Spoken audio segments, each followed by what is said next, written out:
قل لمن ما في السماوات والأرض قل لله كتب على نفسه الرحمة। আকাশ ও পৃথিবীকে কে সৃষ্টি করেছেন? আকাশ এবং পৃথিবী কার? হে নবী, আপনি বলুন, সেই মহান স্রষ্টার, যিনি রহমতকে, করুণাকে, ভালোবাসাকে নিজের জন্য প্রয়োজনীয় করেছেন। ভালোবাসা দেওয়া, করুণা করা, মোহব্বত করা, যিনি নিজের জন্য প্রয়োজনীয় করে দিয়েছেন। সৃষ্টিকে মোহব্বত করা আর ভালোবাসা দেওয়া, শুধু সৃষ্টি নয় বরং দয়া এবং ভালোবাসা দিয়ে তিনি সিক্ত করেছেন। আল্লাহর তাবৎ সৃষ্টির দিকে তাকালে, আল্লাহর পুরা সৃষ্টি জগতের দিকে যদি আমরা তাকাই, তাহলে আমরা দেখতে পাবো যে সমস্ত কিছুই, যা কিছু আমরা দেখতে পাই, এ সব কিছুই আল্লাহ পাক একটা কুদরত দিয়ে, রহমত দিয়ে, মোহব্বত দিয়ে, স্নেহ দিয়ে তিনি সৃষ্টি করেছেন মানুষের জন্য, সৃষ্টি জগতের জন্য। ভালোবাসায় পরিপূর্ণ করে মানুষকে তা তিনি দান করেছেন। যেমন অন্য আয়াতের মধ্যে আল্লাহ পাক বলছেন, وَسَخَّرَ لَكُم مَّا فِي السَّمَاوَاتِ وَمَا فِي الْأَرْضِ। এই পৃথিবীতে যা কিছু তোমরা দেখতে পাও, এ সব কিছুকে তোমার অনুগত করে দেওয়া হয়েছে, যাতে করে তোমার সাহায্য করতে পারে, তোমার সহযোগিতা করতে পারে। এজন্য আমি সব কিছুকে সৃষ্টি করেছি। সাখারা শব্দের অর্থ হচ্ছে যে আমি সবগুলিকে তোমাদের অনুগত করে দিয়েছি, যাতে করে তোমাদের অনুগত থাকে। অর্থাৎ তোমরা তাদের এই সমস্ত জিনিস দিয়ে তোমরা কাজ নিতে পারো। পানির উপর দিয়ে তোমরা যেন নৌকা চালাতে পারো, স্টিমার চালাতে পারো, পানি অনুগত করা হয়েছে, বাতাসকে অনুগত করা হয়েছে। পৃথিবীর সব কিছুকেই আমি অনুগত করে দিয়েছি তোমাদের, যাতে করে তার দ্বারা তোমরা কাজ নিতে পারো।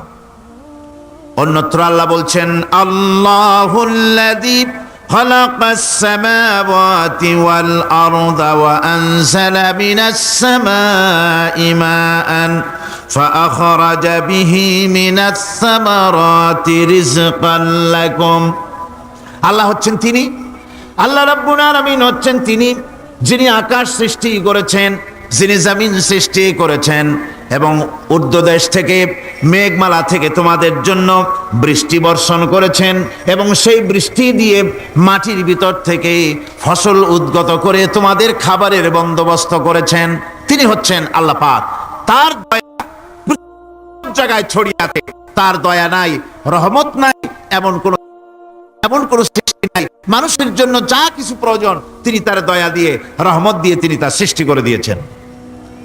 আল্লাহ পাক বলছেন, ওয়াসাখখারা লাকুমুশ শামসা ওয়াল কামারা দাইবিনা ওয়াসাখখারা লাকুমুল লাইলা ওয়ান নাহার।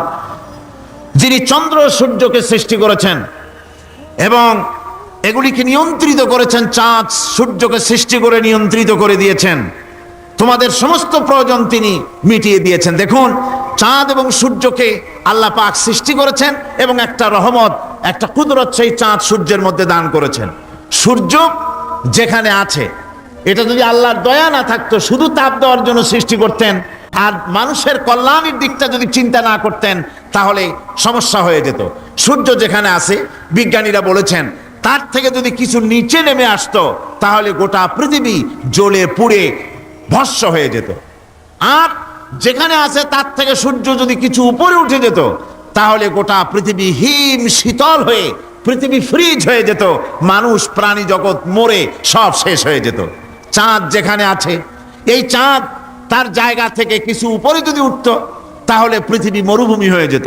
আর যেখানে আছে তার থেকে কিছু নিচে যদি আসতো, তাহলে গোটা পৃথিবী পানি, সমুদ্রের পানি, নদীর পানিগুলি প্লাবিত হয়ে, ওভারফ্লো হয়ে, উচ্ছ্বসিত হয়ে গোটা পৃথিবীকে প্লাবিত করে দিত, ডুবাই দিত, সব শেষ হয়ে যেত। তাহলে আমরা দেখতে পাচ্ছি, শুধু সৃষ্টি নয়, সৃষ্টিও করেছেন এবং প্রত্যেকটি সৃষ্টির পেছনে তার দয়া কাজ করেছে, তার কুদরত কাজ করেছে, যাতে করে মানুষের জন্য সুবিধা হয়, মানুষের জন্য উপকার হয়। অন্য আয়াতে আল্লাহ পাক বলেন, وآتاكم من كل سألتموه وإن تعدوا نعمة الله لا تحصوها। আল্লাহ পাক বলেন, তিনি তোমাদের প্রতি এত দয়াবান, আল্লাহ তোমাদের প্রতি এত দয়া রাখেন, এত মেহেরবানি করেন যে তোমাদের সমস্ত চাহিদা তিনি পূরণ করেছেন। তোমাদের জীবনে যা দরকার সব তিনি পূরণ করেছেন। এত পূরণ করেছেন, তোমরা যদি আল্লাহ পাকের নেয়ামতগুলি যদি গণনা করো, ওয়া ইন তাউদ্দু নি'মাতাল্লাহি লা তুহসুহা, আমার নিয়ামতগুলি যদি গুনতে থাকো, গুনে গুনে আমার নিয়ামত শেষ করতে পারবে না। সুবহানাল্লাহি ওয়া বিহামদি, আমার নিয়ামত গুনে শেষ করতে পারবে না, এত নিয়ামত আমি আল্লাহ রাব্বুল আলামিন দান করেছি। সুতরাং প্রকৃত কথা হচ্ছে যে মানুষ বড় অকৃতজ্ঞ, মানুষ সমস্ত নিয়ামতকে, নিয়ামতের শুকর আদায় করে না, নিয়ামত বোঝেও না। উলাইকা কাল আনাম, চোখ আছে, চোখ দিয়া সব দেখে, কিন্তু আল্লাহর নিয়ামতগুলি দেখে উপলব্ধি করার ক্ষমতা নাই। খায় জনমের খাওয়া, কিন্তু খাওয়ার পরে কার খানা খাইলো, কার দেওয়া খানা খেলো, এরপরে এতটুকুন শুকরিয়াও আদায় করে না। তো চোখ থাকতে দেখে না, অন্তর থাকতে চিন্তা করে না, কান থাকতে হক শোনে না। আল্লাহ পাক বলেছেন উলাইকা কাল আনাম, এরা হলো জানোয়ারের মতো। কিসের মতো বলুন? আল্লাহ বলেন না বালহুম আদাল, শুধু জানোয়ারের মতো না, বরং জানোয়ারের চাইতেও নিকৃষ্ট। জোরে কর নাউজুবিল্লাহ। যাদের চোখ থাকতে দেখলো না, কান থাকতে শুনলো না, অন্তঃকরণ থাকতে বিবেচনা করলো না, এরা চতুষ্পদ জানোয়ারের মতো। আল্লাহ পাক বলছেন আর রহমান আল্লামাল কোরআন, এ কোরআন শিক্ষা দিয়েছেন রহমান, যিনি দয়ার সাগর, যিনি মানুষের সব প্রয়োজন মিটিয়েছেন। কোরআনের মতো একটা বড় প্রয়োজন তিনি মিটাবেন না, তা কি হতে পারে? জোরে কোন হতে পারে? মানুষ সৃষ্টি করলেন, অথচ মানুষের চলার পথ দিলেন না। মানুষ সৃষ্টি করলেন, মানুষ কোন পথে চলবে, কি করলে আল্লাহ রাজি হবেন, কি করলে বেহেশতে যাব, কি করলে শান্তিতে থাকবো দুনিয়ায়, এর কোনো পরিকল্পনা তিনি দিলেন না। তিনি শুধু বললেন নামাজ পড়ো, রোজা রাখো, আর তা যদি না করো কিয়ামতে জাহান্নামে যাবা। আল্লাহ কি এইভাবে জালিম? আল্লাহ এরকম জালিম? ওয়ামাল্লাহু বিযাল্লামিল লিল আবিদ, আল্লাহ পাক বলেছেন আমি আমার বান্দার জন্য জালিম নই, আমি বান্দার উপর জুলম করি না। আল্লাহ পাক রহমান, তিনি আমাদের পথ দেখিয়েছেন। তিনি কি সুন্দর, কত রহমত তার, কত দয়া। রহমান নাম দিয়ে সূরাটি শুরু করেছেন। এ কোরআন শিক্ষা দিয়েছেন তিনি, যিনি দয়াবান। আল্লাহ রাব্বুল আলামিন বলেন আল্লাযী জাআলা লাকুমুল আরদা মাহাদান ওয়া জাআলা লাকুম ফীহা সুবুলান লাআল্লাকুম তাহতাদুন। তিনি আল্লাহ যিনি তোমাদের জন্য এই পৃথিবীটাকে সমতল করেছেন, এই পৃথিবীটাকে সুন্দর করেছেন, সমতল করে দিয়েছেন। আর তোমাদের চলার জন্য তিনি রাস্তা তৈরি করেছেন, সমতল জমিনের উপরে করে দিয়েছেন, পৃথিবীটাকে সমতল করেছেন, মাটিটাকে সুন্দর করেছেন, রহমত করেছেন। তিনি পৃথিবীর মানুষকে বসবাসের জন্য একটা পৃথিবী বানালেন, কিন্তু সেই পৃথিবীতে সেই মাটিটা এমন হলো যেখানে এত শক্ত যা বিল্ডিং করা যায় না, যেখানে মাটি খোসা যায় না, জমিন চাষ করা যায় না। জমিন কি এরকম শক্ত? জোরে বলেন, এরকম শক্ত? এরকম শক্ত না। আবার বৃষ্টি পড়লে যে কাদা হয়, ওই রকম যদি জনমের মতো আল্লাহ কাদা বানায় দিতেন যে মানুষ দাঁড়াইতেই পারে না, কাদার মধ্যে ডুবে যায়, এরকম যদি অবস্থা হতো, তাহলে এই পৃথিবীর এই জমিনের উপরে মানুষ বাড়ি ঘর বানাইতে পারতো না। ঠিক কিনা কন? আল্লাহ পাক বলছেন আমি একটা ভারসাম্যের মাধ্যমে এই পৃথিবীকে, এই জমিনকে সৃষ্টি করছি, এবং এই জমিন যেন তোমাকে নিয়ে নড়াচড়া করতে না পারে সেজন্য আমি পাহাড় দিয়েছি। পাহাড়গুলিকে কিলকের মতো, পেরেকের মতো খিল মেরে দিয়ে পৃথিবীটার ভারসাম্য রক্ষা করেছি, যাতে করে তোমাকে নিয়ে টালমাটাল হতে না পারে। এই সুন্দর করে পৃথিবীটা বানালাম। তারপরে وَلَقَدْ مَكَّنَّاكُمْ فِي الْأَرْضِ وَجَعَلْنَا لَكُمْ فِيهَا مَعَائِشَ قَلِيلًا مَا تَشْكُرُونَ। আল্লাহ পাক বলেন আবার দেখো, এই জমিনে আমি তোমাদেরকে প্রতিষ্ঠিত করেছি, আর জমিনের উপরে তোমরা যাতে রুজি রোজগার করতে পারো সে ব্যবস্থাও আমি করে দিয়েছি। জমিন সৃষ্টি করেছি, আবার রুজি রোজগার করবে সে ব্যবস্থাও আমি তোমাদের জন্য করে দিয়েছি।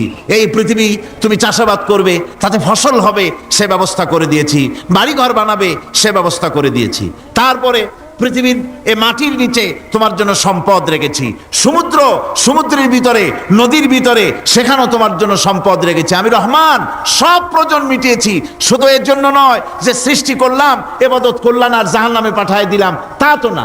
তোমাকে আমি সৃষ্টি করেছি, তোমার প্রয়োজন, যত প্রয়োজন তোমার ছিল জীবনে, সমস্ত প্রয়োজনগুলি আমি মিটিয়েছি। আল্লাহ পাক বলছেন, وهو الذي سخر البحر لتأكلوا منه لحما طريا وتستخرجوا منه حلية تلبسونها। আল্লাহ পাক বলেন, এই সমুদ্রকে আমি আল্লাহ তোমার নিয়ন্ত্রণাধীন করে দিয়েছি সমুদ্রকে, আর তার ভিতরে তাজা মাংস, তাজা গোশত তোমার জন্য রেখেছি, খাবার রেখেছি। আবার তুমি পরিধান করতে পারো এমন জিনিসও, ব্যবহারের জিনিস সমুদ্রের মধ্যে রেখে দিয়েছি। তার মানে হলো সমুদ্রের ভেতরে, তার ভিতরে মাছ রয়েছে, টাটকা মাছ আছে, মণিমুক্তা আছে। স্থলভাগে পৃথিবীর মাটির উপরে যত জিনিস আছে, যত নিয়ামত আছে, সমুদ্রের তলদেশে তার কোনো অংশে কম নাই, বরং তার থেকে আরো বেশি আছে। মাটির উপরে যত নিয়ামত আছে, সম্পদ আছে, মাটির তলায় তার থেকে কোনো অংশে কম নাই। অনেক নিয়ামত মাটির তলায় আছে, খনিজ দ্রব্যগুলি মাটির তলায় থাকে। সমুদ্রের তলদেশে অসংখ্য নিয়ামত আল্লাহ রাব্বুল আলামিন রেখেছেন। বলছেন, আমি হচ্ছে রহমান, আমার দয়ায় ভরা, আমি তোমার সমস্ত প্রয়োজন আমি আমার দয়া দিয়ে আমি মিটিয়েছি। وتحمل أثقالكم إلى بلد لم تكونوا بالغيه إلا بشق الأنفس। আল্লাহ পাক বলেন, এই পশুগুলি তোমাদের আরো অনেক উপকারে আছে। তোমাদের বোঝাগুলি, বড় বড় বোঝাগুলি তারা এক শহর থেকে আর এক শহরে, দূর থেকে দূরান্তরে পিঠে করে তারা বহন করে নিয়ে যায়, যা তোমরা বহন করতে পারতে না। তোমাদের জন্য দারুণ কষ্ট হতো, মুসিবত হতো। এই ধরনের বোঝাগুলি, পশুগুলি তোমাদের জন্য বহন করে নিয়ে যায়। গাধা, ঘোড়া, হাতি, আপনাদের বোঝাগুলিকে, বিরাট বিরাট বোঝা যা টানতে ট্রাক লাগে, মানুষের জন্য কষ্ট হয়, এই বোঝাগুলিও এই পশুর দ্বারা আল্লাহ পাক বহন করায় থাকেন। আল্লাহ পাক বলছেন, ইন্না রাব্বাকুম লারাউফুর রহিম, নিশ্চয়ই তোমাদের রব, তিনি তোমাদের প্রতি অত্যন্ত দয়াশীল, তার দয়া পৃথিবীর চতুর্দিকে ছড়িয়ে আছে। তিনি আমাদেরকে এ কোরআন নাজিল করেছেন, এ কোরআন আমাদেরকে শিক্ষা দিয়েছেন এমন এক রহমান, যার দয়া পৃথিবীর চতুর্দিকে সর্বত্র ছড়িয়ে আছে। আল্লাহর দয়া চতুর্দিকে কি ছড়িয়ে আছে কোন? আল্লাহর দয়া, আল্লাহর মোহব্বত, আল্লাহর করুণা সর্বত্র ছড়িয়ে আছে। আল্লাহ পাক বলছেন, পশু সৃষ্টি করলাম, পশুগুলি তোমাকে পাহারা দিল, তার গোশত তোমরা খেলে, তাকে দিয়ে তোমরা মাল বহন করলে, তার পশম দিয়ে জামা কাপড় বানালে। আরো দেখো কি করলাম এই পশু দিয়ে, ওয়া ইন্না লাকুম ফিল আনআমি লাইবরা নুসকিকুম মিম্মা ফি বুতুনিহি মিন বাইনি ফারসিন ওয়া দামিন লাবানান খালিসান সাইগান লিশ-শারিবিন। আল্লাহ রাব্বুল আলামিন বলেন, চতুষ্পদ জীবের মধ্যে বুদ্ধিমান ব্যক্তিদের জন্য নিদর্শন রয়েছে। যারা বুদ্ধিমান তাদের জন্য নিদর্শন রয়েছে। দেখো, তোমার গাভীগুলি, এগুলি জমিনের ঘাস খেলো, এই ঘাস খাওয়ার পর তার শরীরের ভিতরে রক্ত তৈরি হলো, পেশাব হলো, ময়লা হলো। সেই পেশাব, ময়লা, রক্ত ইত্যাদির ভেতর থেকে আমি তোমাদের জন্য দুধ তৈরি করে দিলাম। যেখান থেকে পেশাব বের হলো, পায়খানা বের হলো, তার পাশের থেকে স্বচ্ছ, সুন্দর, সুমিষ্ট, সুস্বাদু দুধ আমি তোমাদের জন্য বের করে দিলাম। সুবহানাল্লাহ বিহামদি। দেখুন, এই দুধ আল্লাহ পাক তৈরি করলেন। কাগজ তৈরি হয় যে মিল, কলকারখানায়, পেপার মিল, আপনারা যদি কোনো পেপার মিলে যান তো যে দেখবেন কাগজ তৈরি হয় গাছ দিয়ে। এই গাছগুলি মিলের মধ্যে, মেশিনের মধ্যে ঢুকানো হয়। মেশিনের ভিতরে গাছটা ঢুকে মেশিনের তাপে, বৈদ্যুতিক তাপে এই গাছগুলি গলে যায়, পানি হয়ে যায়। তারপরে ছাকনা থাকে, নেট থাকে, কয়েকটা নেট থাকে। সেই ছাকনাগুলির ভিতর থেকে ছেঁকে এরপরে সেই পানিটা চলে আসে প্লেটের উপরে, এসে আস্তে আস্তে শক্ত হতে হতে সেটা কাগজে পরিণত হয়ে যায়। পানিটা আস্তে আস্তে কাগজে পরিণত হয়ে যায়। তো এই কাগজ তৈরি করতে গিয়ে কাগজটা থেকে যে ছাকনাগুলি দেওয়া হলো, নেট দেওয়া হলো, যাতে করে কোনো আবর্জনা না যায়, সেজন্য এতগুলি নেট সিস্টেম আছে, এতগুলি সাকনার সিস্টেম আছে। কিন্তু তারপরেও এত সাবধানতা সত্ত্বেও আমরা দেখি কাগজে লিখতে গেলে কাগজের মধ্যে নিপের সাথে অ্যাক্সিডেন্ট হয়ে যায়, এ ধরনের আবর্জনা কাগজের মধ্যে দুই একটা থেকে যায়, অনেক কাগজের মধ্যে এরকম পাওয়া যায়, যায় কিনা ভাই? এবার আপনি দেখেন, কাগজ তৈরি করার জন্য মিল কলকারখানার ভিতরে পেপার মিলে এতগুলো নেটের ব্যবস্থা থাকে, সাকনার ব্যবস্থা থাকে, তারপরেও আবর্জনা কিছু কাগজের মধ্যে চলে আসে, দুই একটা থেকে যায়। কিন্তু ঘাস খেলো, কুটা খেলো, খড় খেলো, ভুসি খেলো, তুষি খেলো, গাবিতে খেলো, খাওয়ার পরে আল্লাহ রাব্বুল আলামিন এ দিয়ে দুধ বানালেন, এ দিয়ে পায়খানা হলো, পেশাব হলো, রক্ত হলো। দুধ যখন দহন করলেন, দুধ দহন করার সময় একটা ঘাসের কণাও কি তার মধ্যে পেয়েছেন? পাওয়া গেছে? যায় নাই। অথচ দুধ থাকে যে বাটের মধ্যে, ওটা কি বলেন? ওলান বলে নাকি? যে ওলানের ভিতরে দুধ থাকে, ওইটা কাটে দেখেন, জবাহ করে, গরু জবাহ করে ওলানটা কাটে দেখেন, ওর ভিতরে কোনো নেট আছে, কোনো জাল আছে, কোনো ছাকনার ব্যবস্থা আছে? কিচ্ছু নাই। সুবহানাল্লাহ কইতে ইচ্ছে করে না ভাইরা? আল্লাহ রাব্বুল আলামিন বলেন, এইভাবে করে পশুর ভিতরে তোমার জন্য কত, এক পশুতে কত উপকার করলাম, গোশত খাওয়ালাম, চামড়া দিয়া জামা বানায় দিলাম। প্রচন্ড শীত পড়ে যেখানে, কানাডায়, ইউরোপে, আমেরিকায় প্রচন্ড শীত পড়ে কোন কোন এলাকায়। দক্ষিণ আমেরিকায় কানাডার একটা এলাকা আছে যেখানে এবার আমি সফর করে এসেছি। 12 মাস বরফ পড়ে সেখানে, বরফ আর বরফ ছাড়া কিছু নাই, সমস্ত রাস্তাঘাট সব বরফ আর বরফ। সেখানে এই প্রচন্ড শীতের ভিতরে মানুষ কিভাবে থাকবে? সুতা দিয়ে তৈরি করা কাপড়ে শীত কিছুতেই মানতে পারে না। আমি তো গেছি এমন এক জায়গায়, কানাডা এবং আমেরিকায় যেখানে ছিলাম, সেখানে শীত ছিল -11 টেম্পারেচার, -11। এখন বোঝেন যে ঠান্ডাটা কি পরিমাণ। মুখের থেকে থুতু ফেললে আপনি চেহারা ফিরাতে পারবেন না, এর মধ্যে আপনার থুতু বরফ হয়ে যাচ্ছে। এই রকমের প্রচন্ড ঠান্ডায় সব রকমের কাপড় চোপড় যা ছিল এগুলো সব কিনে গায়ে দিয়ে আমি 1-3 হয়ে গেছি ফুলিয়া। তারপরেও আমার মনে হচ্ছে ঠান্ডা আমার হাত দিয়ে স্পর্শ করতেছে। তাহলে বরফের দেশ যেটা, এস্কিমোরা যেখানে বাস করে, সেই মানুষগুলির অবস্থা কি? ওই এস্কিমোরা যেখানে বাস করবে, 12 মাস যেখানে বরফ পড়বে, ওই জায়গার মানুষগুলো কি করে, কি গায়ে দিয়া বাঁচবে? এ পরিকল্পনা, এই চিন্তা দুনিয়ায় কেউ করে নাই, রহমান করেছেন। আল্লাহ রাব্বুল আলামিন পশু তৈরি করেছেন, পশুর গায়ে পশম দিয়েছেন, চামড়া দিয়েছেন, সেই জায়গার মানুষগুলি চামড়া দিয়া জামা তৈরি করে গায়ে লাগায়, শীত ঢোকে না। সুবহানাল্লাহ বিহামদিহি। চামড়া দিয়ে জামা তৈরি হচ্ছে, কাপড় চোপড় তৈরি হচ্ছে। আল্লাহ বলেন এভাবে করে কত কিছু হলো। চামড়া দিয়া জামা বানাইলা, পশম দিয়ে শাল তৈরি করলে, কম্বল তৈরি করলে, গোশতগুলো পাইকারি দরে খাইলে জম্মের খাওয়া, তারপরে হাড্ডিগুলি দিয়ে শার্ট তৈরি করলে। এই পশু তোমাকে পাহারা দিল বাড়িতে, কুত্তায় সারা রাত পাহারা দেয় তোমার বাড়িতে। কুত্তা আবার পুলিশেও চাকরি করে। ইংল্যান্ডে, লন্ডনে দেখেছি আপনার, সেখানে কুকুর, ওকে ট্রেনিং দেওয়া হয়, কুকুর পুলিশে চাকরি করে। কোনো পুলিশ আছে হাবিলদার, সাব ইন্সপেক্টর, তবে কুত্তা জানে না যে সাব ইন্সপেক্টর কিনা আসে। বিভিন্ন বিভাগ তাকে দেওয়া হয়েছে এবং তারা এত নির্ভরযোগ্য, শুধুমাত্র চোরের ছবি আর তার ব্যবহৃত জামা কাপড় একটুখানি নাকে শুকায় দেবে কুত্তাকে, পুলিশ আর যাওয়া লাগবে না। এই কুত্তা পুলিশই যথেষ্ট। খুঁজা চোর যদি একবার তার নজরে এসে যায়, আর ছাড়াছাড়ি নাই, তাকে হাজির করবে, পুলিশের সামনে এনে হাজির করবে। তো এই কুকুর বাড়িতে পাহারা দিচ্ছে আপনার জন্য, তারপরে পুলিশের দায়িত্ব পালন করতেছে। মানুষ মরে গেলে কোথায় মরেছে সেগুলি সন্ধান করে নিয়ে আসতেছে, মাইন কোথায় পোতা আছে তা খুঁজে নিয়ে আসতেছে। কত উপকার আল্লাহ পাক করছেন। আল্লাহ পাক বলছেন, দেখো বান্দা, তোমার জন্য এই ধরনের অসংখ্য নিয়ামত আমি দান করেছি। আর এই নিয়ামতগুলি কার থেকে আসছে? যত নিয়ামত বান্দা তোমার জন্য তুমি পেয়েছো, সমস্ত নিয়ামত আমি আল্লাহ রাব্বুল আলামিনের পক্ষ থেকে এসেছে। সব নিয়ামত কে দিয়েছেন? জোরে বলেন, কে দিলেন? আল্লাহ পাক দিলেন। আল্লাহ পাক বলেন, এইভাবে করে আমি আমার নিয়ামত দিয়া, রহমত দিয়ে তোমাকে আমি সৃষ্টি করেছি, তোমাকে লালন পালন করতেছি।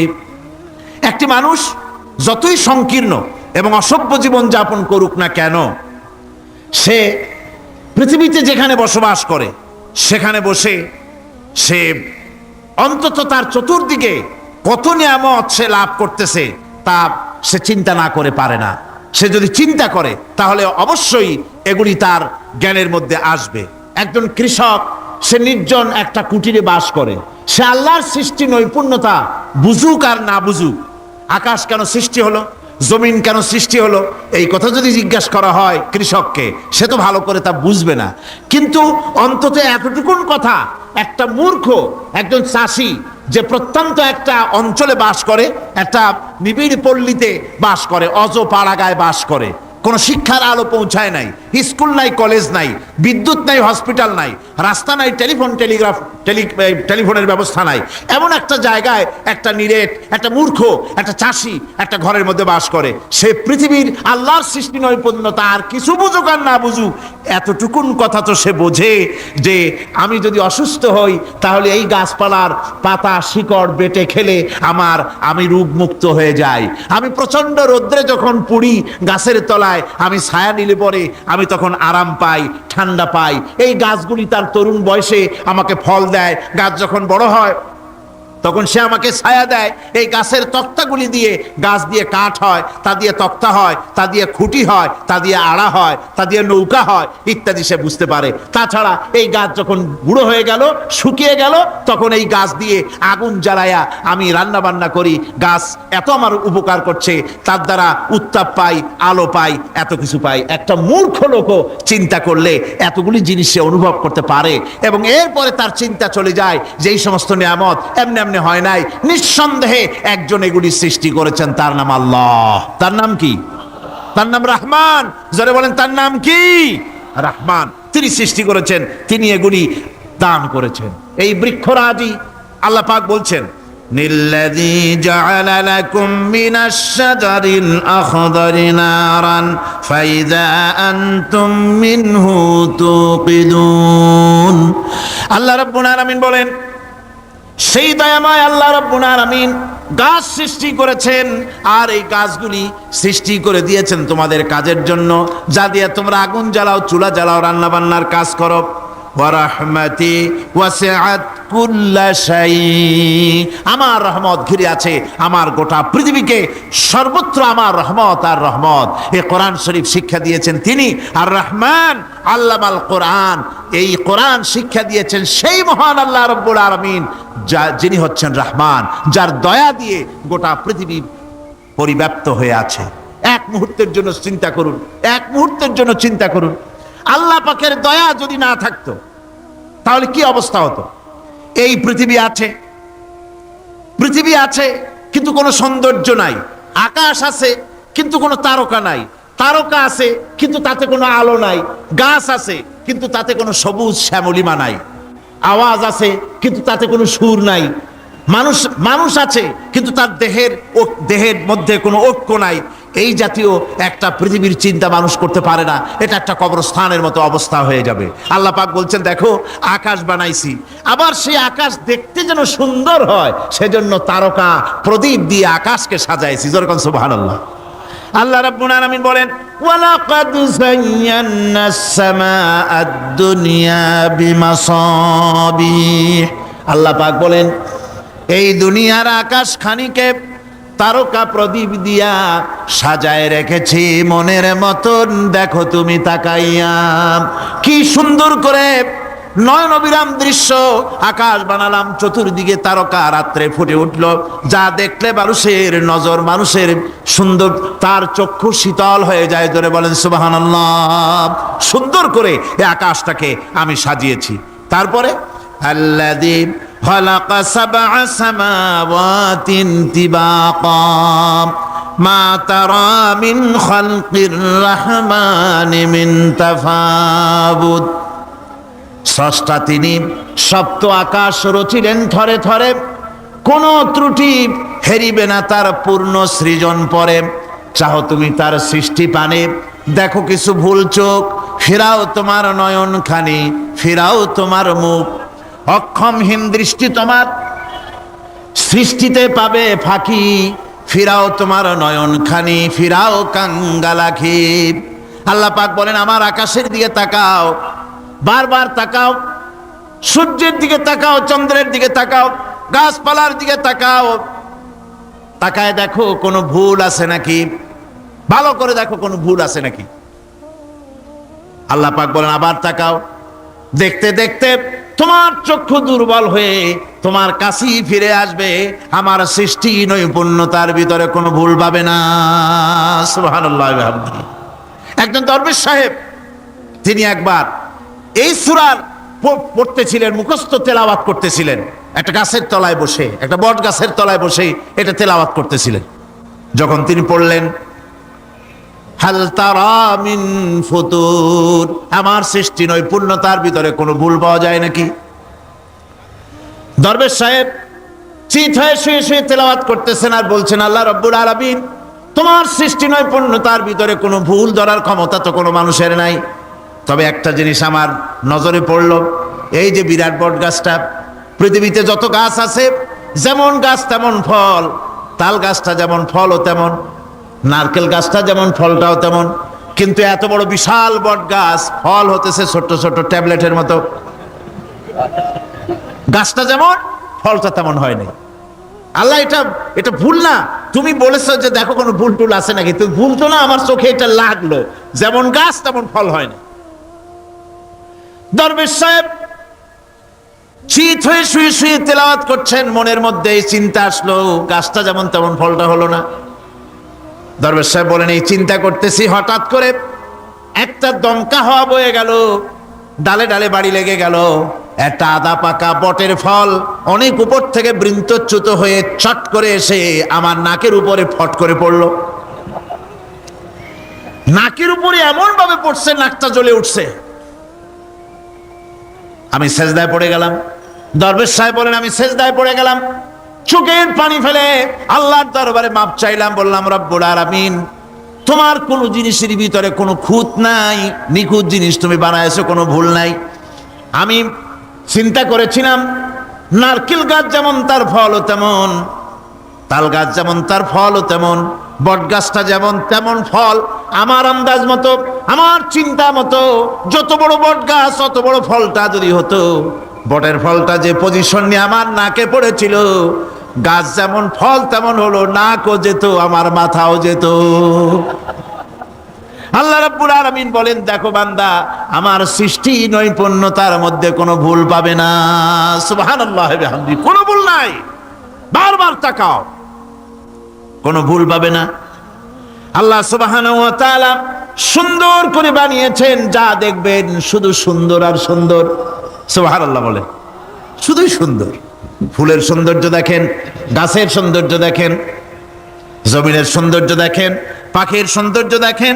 আল্লাহ পাক যা বানালেন সবগুলিকে আল্লাহ পাক সুন্দর করে করে সৃষ্টি করেছেন, সব গুছিয়ে গুছিয়ে সুন্দর করে করে বানিয়েছেন, অসুন্দর করে কিছু বানান নাই। ফুল দেখতে কত সুন্দর, ফুলের থেকে ফল হয়, সে ফল হওয়ার জন্য ফুলের পুংকেশর আর স্ত্রী কেশরের মিলন ঘটতে হয়। তো ফুল তো আর চলতে পারে না, এই মিলনটা কেমনে হবে?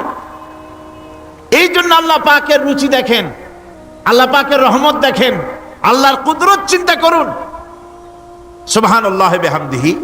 ফুল সুন্দর জিনিস, ফুলের চাইতে আর কিছু সুন্দর আছে নাকি? এত সুন্দর ফুল, এই পুংকেশর এবং স্ত্রী কেশরের বিনিময়টা কে করবে? এইটা করার জন্য আল্লাহ পাক এই দায়িত্ব তেলাপোকাকে দেন নাই, দিছেন নাকি? আরশোলাকে দিছেন, ছার পোকাকে দিছেন, উই পোকাকে দিছেন, তাতে ফুলের ইজ্জত নয়।